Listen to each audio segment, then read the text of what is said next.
Hey guys, I've been having so much fun sewing lately, trying new things and experimenting, and so today I thought I would show you guys how I made these super cute scrunchies. I started by playing around with the stuff that I had, the different fabrics I had, and ribbons, beads, all kinds of things. And from there, I kind of put together 3 different ideas of what I wanted to do. So before I cut my fabric or did anything else, I first cut out my elastic, and I have a ton of it left over from when I was making face masks. So these aren't going to be super strong hold, but they're more just decorative pieces. So I think a lighter elastic would be fine. Obviously, if you disagree, then pick something else. So I cut mine at about 4 inches, and I feel like that was enough. That was enough to play with, and I did end up tying them smaller in the end, so it's totally up to you, however big you want these to be. So I'm going to show you first how I made the pink lace scrunchie. So of course, to start, I wanted to iron out my fabric so it was easier to measure. Then I measured out the base of the scrunchie, which ended up being 3 inches high and 11 inches wide. Next, I folded in about 1/4 inch from the narrow ends and ironed those down in place, and you'll see why at the end. After that, I got my purple lace, and I found about halfway, so about 1.5 inches, and just guided my lace along the entire length of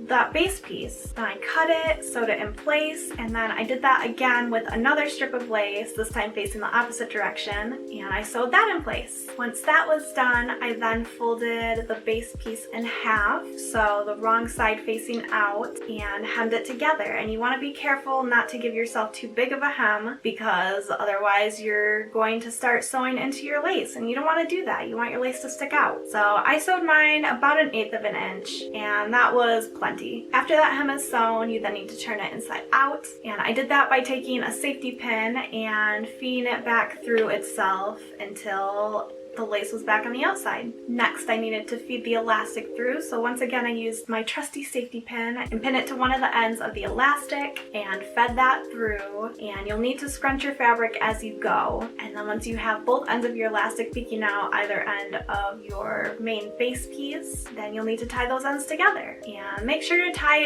it 3 or 4 times. You want to make sure it's nice and tight. And then the last step is to just complete the circuit, and I did that by doing an invisible stitch all the way around, making sure to line up my hem marks. And I'm not going to go into detail how to do an invisible stitch here. If you're interested, I'll link a video down in the description that helped me learn for the first time. It's a really great stitch to know. I use it in almost every project that I make, so it's a good stitch to know. And that's it! You're done. Moving on to this cute green polka dot button scrunchie. This one's a little time consuming because you end up having to hand stitch all of the buttons to it. So I wanted to make this one a little bit smaller, so the base piece was actually 3.5 inches tall, but only 9 3/4 inches wide. So it's not going to give you a prominent scrunch. Obviously, the more of a scrunch look you want, you're going to want to make it longer. With my base piece cut out, I then ironed out another 1/4 inch from either side, because those are going to be the ends that you invisible stitch together. And once that's done, then you need to painstakingly sew each individual button to your base piece. And you'll also want to make sure that you're leaving enough room for your hem. Make sure you're not putting any buttons there or you're gonna break a needle. So with all the buttons in place, you'll then fold it in half like you did with the pink one, so the wrong side facing out, hem about 1/8 inch, and once that's done, once again, you flip it inside out, feed your elastic through it, tie your elastic in place, and then hand stitch the 2 ends together. I thought this one turned out super cute. I actually really like this one. And finally, that leaves the last scrunchie, and it's this cute bow. I will admit right now, how I did the bow is probably not the best way. It came out a little stiff, which is great because it'll hold its shape, but it just looks a bit off. So make your bow however you see fit. I just want to warn you now. So with this one, I needed to cut 3 pieces of fabric. So the base piece, I actually wanted to be a bit longer because I did want a good scrunch on it. So this one was 3.5 inches tall by 13.5 inches wide. For the bow piece, that was 6 inches high by 7 inches wide. And then you'll also need a middle strap to wrap around the middle of your bow, and that I made 2.5 inches tall by 6 inches wide. So once again, you'll want to iron down that 1/4 inch off each end. After that, you'll move on to your bow piece, and this is how I made my bow, which this technique is better used with straps. So I don't know why I thought it would make a good bow, but I'll at least show you what I did. So I started first by folding the bow piece in half and ironing that in place. Then I opened that up and folded 1/2 to the middle and then the other half to the middle and ironed that in place, and then folded that all in half, so you end up in the end with a piece that's 1/4 of the size of the original bow piece. Hopefully with my overlay clips you'll see what I'm talking about. And then after that